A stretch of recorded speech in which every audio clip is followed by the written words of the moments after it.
Ex-membro Rank S da guilda Phantom Lord. Muito prazer, meu nome é Gajer Red Fox.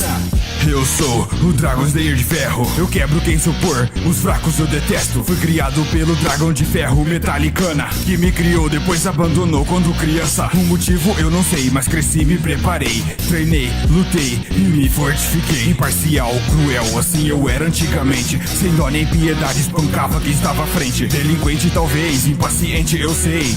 Forte como ferro, quebro todas as leis. Da minha força tenho orgulho, um poder obscuro. Não exatamente mal, mas com certeza bruto. Do meu corpo sem esforço, um armamento eu faço. Sou mais forte e durão do que o próprio aço. Derroto qualquer um, seja no céu ou no inferno. Meu nome é Gadiel, o mago do ferro. É assim que eu cresci, é assim que eu sou. O matador de dragões que não tem medo da dor.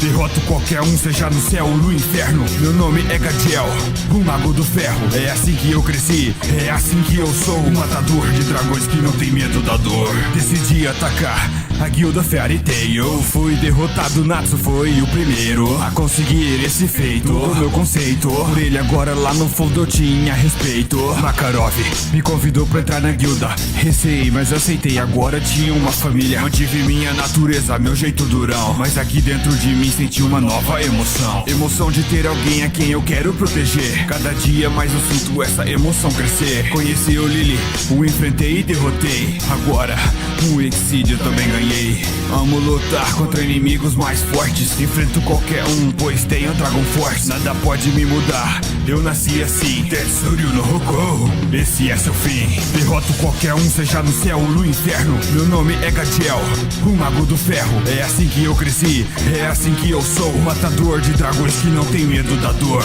Derroto qualquer um, seja no céu ou no inferno. Meu nome é Gadiel, o mago do ferro. É assim que eu cresci, é assim que eu sou. O matador de dragões que não tem medo da dor.